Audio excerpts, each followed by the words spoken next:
So in this video, I want to be talking about Duolingo. I'm just going to create an account and kind of go through the beginning stages and we'll just go through it together. And then I'll give you kind of my review about what I thought about it, what my mother thought about it, because she also used it for a while in order to learn Russian before the first time we went to Russia. And then give you my recommendations about the app and how to use it and basically alternatives. Давайте начнем с проверкой Duolingo. So let's get started here. I'll just put like, I wanted to learn for English speakers, Russian, friends or family, a couple of words, and I want it for travel. Okay, so it says like 6,500 words. That's a lot. That's actually more than you would need.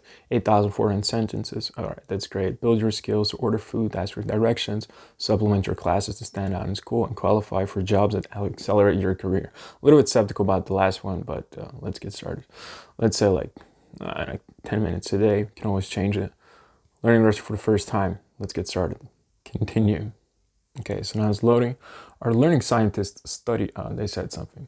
So which of these is mom? So this is interesting. The Duolingo starts with this and not with the alphabet. Okay, I'm trying to keep it short. Which of these is mom? I mean, of course, it's mom. Mama. It's good that they say something, actually. This annoying sound. This is something I hear a lot in the train, actually, when I'm going somewhere that people are using Duolingo to learn something, but we can put it a little slower. Okay, continue. Which of these is house? Okay, that's dom. Continue. Dom. So now we just learned there that dom was dom. So dom was house. So we can see house. House. It's good. Excellent. Это мама. Это мама. This is mom. So this is interesting.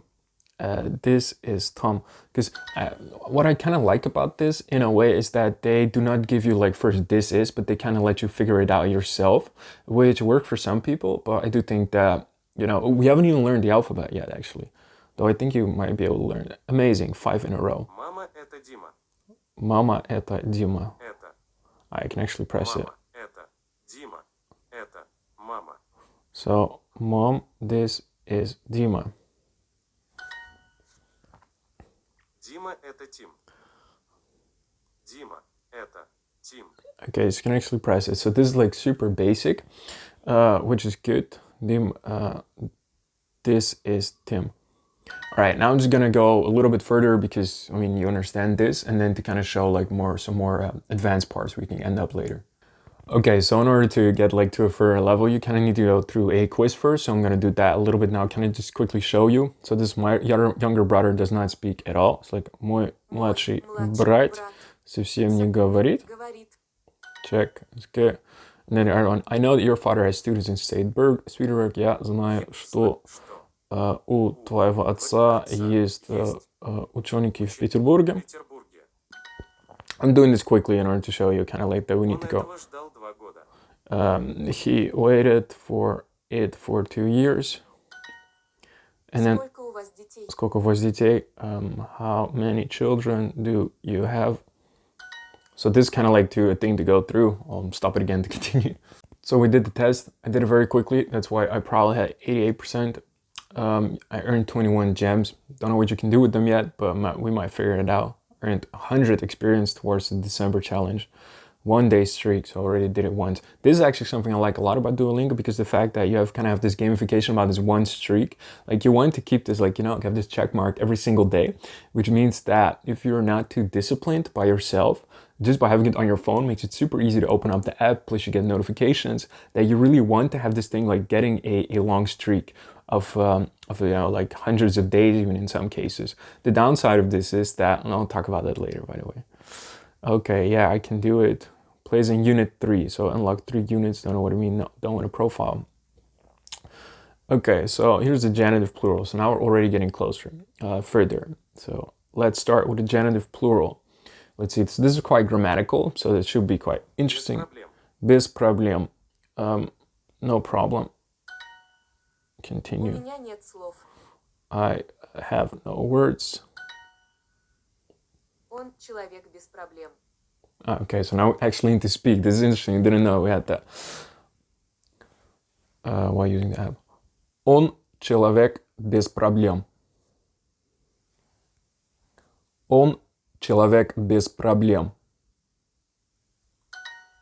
Okay, got it. My hand is getting tired.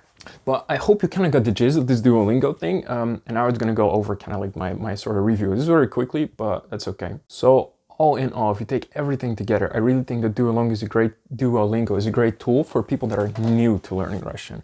And I really mean this too for people that are new to learning Russian. If you've never done anything before, or if you kind of want to figure out if Russian is something for you, well, the downside is that they don't really talk about the alphabet though. But for example, like you're thinking, do I want to learn Russian or do I want to learn German, for example? And then you can, in that case, I highly recommend just install Duolingo and spend like 2 weeks on the Russian Duolingo and then spend 2 weeks on the German Duolingo. And by that time, you probably have a much better idea of which language you'll be more interested in. The same thing goes if you're thinking like, I want to learn Russian, but you're not sure. Like you don't want to invest any money yet or into a course or getting tutors. You can just install the Duolingo app and then just kind of see, where it brings you, if the language kind of like gets you. And if it doesn't, then that's good, since you didn't spend any money or not a lot of time, and you can just continue with that. Second thing that I like about is that we spoke about a little bit before about the gamification thing. Because Duolingo is such a gamification thing, like try to do like have a long day streak and have all these experiences and gems. This can be very good for people that are not too disciplined for themselves. Like for me personally, I don't like all this gamification because I much prefer like apps that are without all this sounds and games and experience and blah blah blah, because I find them a little bit more effective. But for people that do want that more, Duolingo can be a great tool. Okay, so let's talk about the experience of my mom with Duolingo.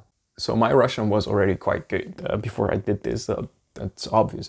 But a great example of this is my mother. I think 3 years ago we went to Russia. I'd already been learning Russian for a couple of years, so my Russian was already at a good conversational level. But my mom not. And she was back then, in her upper 50s.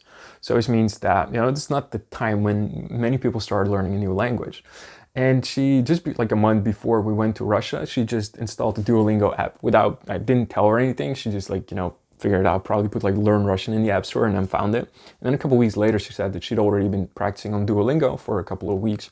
And when we were in Russia, she was actually able to say like the basic phrases of «Меня зовут», «Я говорю по-русски», and «Мне нравится еда», or, something like that. And it was not like, that she could have great conversations, but the thing was that she was able to, like Russian people, they'd appreciate it so much that my mother just spent like a couple of weeks, just like 5 or 10 minutes a day just to immerse herself a little bit in Russian language and learn like some basic things. And that is something that's very cool if you can get people to appreciate that you're learning. So now a little bit about the downsides of Duolingo. Like we spoke about, it doesn't really in the beginning, like I put like I'm a complete beginner, but it didn't really show the alphabet. And I think that the alphabet, you can kind of skip it in the beginning, but then you need to listen a lot. And I do think that this might work for some people, but it's probably better to pick like an app like Memrise that really focuses on the alphabet in the beginning, because it's kind of like this sort of essential thing, like put the alphabet right away in the beginning in order to learn it well. Second downside of Duolingo is that they are practicing with, you can practice speaking, but I think it's kind of that, since they really market it as the best way to learn a foreign language, and I disagree with that. The best way to learn a foreign language is to use like multiple different things. Like you cannot just with an app learn a Russian language. Maybe in the future when there's like VR and everything, and you can actually like, basically go to Russia and speak to Russia while just putting on like your VR headset. Maybe in that way, then if Duolingo would go that way, then it might become the best way. But for now, you really need to learn words using one specific system. Have either a real teacher or have an audio course, which can substitute very well for a real teacher. And then you need to have someone to speak with. And Duolingo is kind of like it's a good way to learn new vocabulary. I'll put it at that. It's basically for vocabulary and maybe a little bit of grammar, but it's mainly vocabulary. So that's basically the two downsides of Duolingo. So my recommendations for this app: Duolingo is great if you're a complete beginner, don't know anything yet, and you kind of want to experience a little bit of Russian without paying any money and without investing a lot of time. Just install the app, go for it for 2 weeks, and then you get a better idea if Russian is something for you. But you can also do this with, if this is you can also go for Memrise, for example, because this one focuses a little bit more on the alphabet in the beginning, which I do think is important. Another thing is, so if you've done Duolingo for, let's say, a couple of weeks, then you do not want to fall into the trap of thinking, okay, now I'm doing Duolingo, Duolingo, and I've already been doing it for, I've already had 30-day streak, you know, my Russian is getting really good. If you're not practicing speaking Russian, then doing Duolingo will not really help too much. Like it will put, like, that's because there's basically theoretical knowledge of something and there's practical knowledge of speaking Russian. Doing a lot of Duolingo will give you a lot of theoretical knowledge, or, you know, a lot of vocabulary, basically. It's only working in a theoretical thing. And if you want to really get practice speaking, you need to practice speaking, and you need to practice having conversations, because in the end, we're learning Russian in order to communicate with people, right? We're not learning Russian to, well, some people might do that in order to read the classic literature, but in the end, you want to learn Russian to speak Russian. So what I would recommend, if you have spent like 30 days on Duolingo, by then you're probably serious. You can still keep doing Duolingo, but switch to a real audio course or go to real classes in order to actually learn more grammar and to practice speaking and to practice listening more. Some things that I recommend would be, for example, Russian Pod or Michel Thomas Russian course. And the third thing is that if you really want a step-by-step system that puts like all these different things like speaking, listening, vocabulary, grammar, everything together, then check out my course, the Conversational Russian Blueprint, link in the description, which will basically gives you a 30-day challenge in order to learn Russian well, with just 1 hour per day. Thank you very much for watching this Duolingo review. What are your thoughts about Duolingo? Leave them in the description, please, and then we can all read what other people also thought about Duolingo, because this is just my personal review, and it's also interesting to hear what other people thought of this app. Спасибо огромное за просмотр, и желаю вам удачи с изучением русского языка. Пока!